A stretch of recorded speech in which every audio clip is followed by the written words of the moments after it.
పవన్ కోసం national crush ని plan చేస్తున్నాడా? పవర్ స్టార్ పవన్ కళ్యాణ్ కథానాయకుడిగా సురేందర్ రెడ్డి దర్శకత్వంలో ఓ చిత్రం లాక్ అయిన సంగతి తెలిసిందే. ప్రస్తుతం ప్రీ ప్రొడక్షన్ పనులు పూర్తి చేసే పనిలో సూరి బిజీగా ఉన్నాడు. ఏజెంట్ తర్వాత అడ్రస్ లేని సూరి ఈ సినిమాతో ఎలాగైనా కంబ్యాక్ అవ్వాలని అజ్ఞాతంలోకి వెళ్లి మరీ పనిచేశాడు. స్టార్ హీరోలంతా పాన్ ఇండియా సినిమాలంటూ బిజీగా ఉన్నా పవన్ కళ్యాణ్ మాత్రం నీకోసం నేను ఉన్నానంటూ పిలిచి మరీ అవకాశం ఇచ్చారు. నిజంగా సూరికి ఇది గొప్ప అవకాశమే. నిజానికి సూరి ఉన్న పరిస్థితుల్లో మరో స్టార్ అయితే అవకాశం ఇచ్చే పరిస్థితి ఉండదు.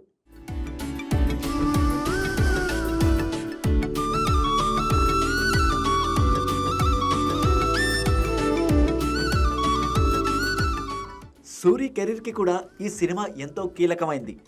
చావో రేవో తేల్చుకోవాల్సిన సమయం కూడా ఇదే. పవన్ ఇచ్చిన ఈ గొప్ప అవకాశాన్ని ఎంత మాత్రం మిస్ చేసుకోకూడదని పనిచేస్తున్నాడు సూరి. ప్రీ ప్రొడక్షన్ పనులు పూర్తి చేసి మార్చిలో రెగ్యులర్ షూటింగ్ మొదలు పెట్టాలని ప్లాన్ చేస్తున్నాడు. దీనిలో భాగంగా నటీనటుల ఎంపిక ప్రక్రియ కొనసాగుతోంది.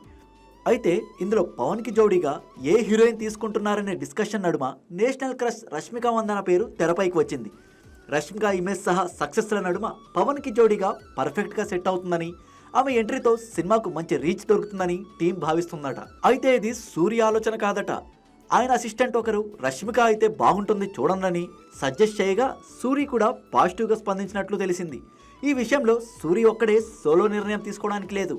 ఎందుకంటే హీరోయిన్ అంటే అందులో హీరో కూడా ఇన్వాల్వ్ అవుతాడు. పవన్తో తప్పక చర్చించి తీసుకోవాల్సిన నిర్ణయం. అయితే ఈ సినిమాను పవన్ పాన్ ఇండియాలో ప్లాన్ చేస్తున్నాడా, రీజనల్ సినిమాగా చేస్తున్నాడా అన్నది కూడా కీలకమైందే.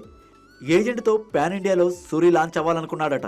కానీ రిజల్ట్ ముందే గుర్తించి చివరి నిమిషంలో ఏజెంట్ను రీజనల్గానే రిలీజ్ చేశారు. లేదంటే పాన్ ఇండియా ఫ్లాప్ చేసేవారు. ఈ నేపథ్యంలో పవన్తో ఎలాంటి సినిమా తీశాడన్న దానిపై కూడా చర్చ జరుగుతోంది. Rashmika Mandanna pan India heroine. ఆమెను తీసుకోవాలంటే పారితోషికం కూడా భారీగా చెల్లించాలి. పాన్ ఇండియా సినిమా అయితే రష్మిక తీసుకున్న పారితోషికానికి న్యాయం జరుగుతుంది. రీజనల్ మార్కెట్ పరంగా చూస్తే రష్మిక అనవసర ప్రయత్నమే. కొత్త నాయికతో వెళ్తే తక్కువ పారితోషికంతోనే తేలిపోతుంది. రీజనల్గా పవన్ ఇమేజ్తో కూడా నెట్టుకొచ్చేయవచ్చు.